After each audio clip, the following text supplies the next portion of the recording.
Sometimes when I talk with people, particularly intellectuals, and I give some quote from the Quran or some hadith, they go, well, now you know it all depends on how you interpret it. So let's talk a little bit about interpretation.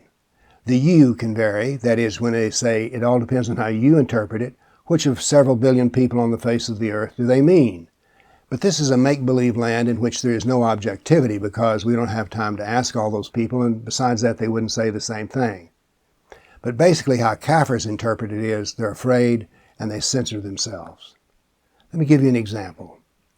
I was invited to a university to give a talk, and so I thought, well, I'll give a technical talk that will not offend anybody. This was about 10 years ago. So I gave a talk on a statistical analysis of Islam's foundational text. Seemed very academic. I gave my talk. When I got through, a man stood up in the back of the room and started screaming at me at the top of his voice, "You're a racist, you're a hater, you're a bigot." He didn't call me an Islamophobe because the word had not been invented then. But anyway, he just screamed on and repeated himself. So how he interpreted it is that people such as myself should be shouted down, not reasoned with. That is, he did not say anything that I said was wrong. He just said, I'm a hater and a racist. How about social media and mainstream media? Well, they all interpret Islam as a political view that it is forbidden to criticize. You can't say anything about it that would offend a Muslim. But really, isn't it the most important question is, how do Muslims interpret it? Let's look at the results because in 2013, Pew Research did a survey of 1 billion Muslims, an amazing amount of work. Now, the answer we're going to be dealing with here involves the word Sharia. Now, many people, when they hear the word Sharia, they think Sharia law, and that is part of it, but it is not all of it. Sharia is the path to Allah because it is God's law, a perfect law. 2 out of every 3 Muslims want the Sharia to be the law of the land in their country. That's the great majority. And 1/3 of them want the Kafirs to be ruled by Sharia as well.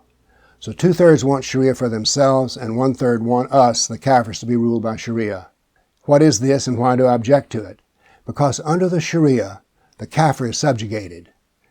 And this is how 1 Muslim in 3 interprets it, that we should be subjugated. The Sharia subjugates the Kafir by saying they're filthy, lower than animals, they could be slaves, they can be tortured, killed without penalty, raped, robbed, and deceived.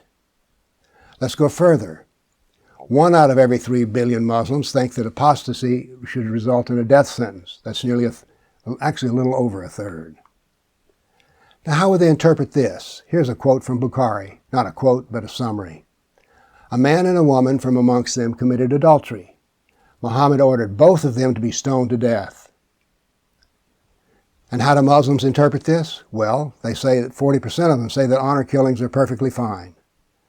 I have an acquaintance who's an Iraqi Christian who gets his hair cut by a Muslim barber. He found out one time when he visited, actually the last time, that the wife had been sent back to Iraq.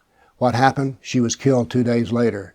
So 40% of all Muslims interpret that hadith as allowing honor killing, and indeed that is what happens.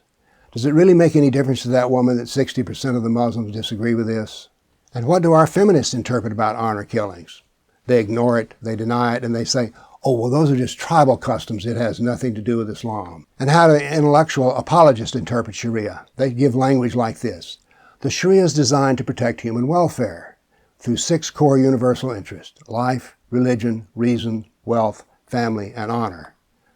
Notice this, their interpretation includes a denial of the evil of jihad, being a dhimmi, wife beating, honor killing, and brutal punishment such as stoning and cutting off of hands. Notice you cannot tell what Islam is by asking what Muslims say, because which Muslim do you ask? I call it Muslimology, and it's a subjective study because it depends on who you talk to. Now the advantage of this is if you talk to a Muslim who says that apostates shouldn't be killed, you can just ignore that other 1/3 who say that it should. But here's the deal. Islam is found in the Quran, the Sirah, and the Hadith, and it is objective. It is not found in the opinions of Muslims. And those who do not practice all of Islam are not moderates, but merely weak Muslims, because the more devout a Muslim is, the more of Islam they practice. Now, apologists will go, well, they're not all like that. True, but that does not change the fact that Islam is believed by 1 billion Muslims who include some behavior that you would not like. Remember this, there are over 1 billion Muslims, but there's only one Islam. And that is how Islam interprets it, and that is how I interpret it. Thank you.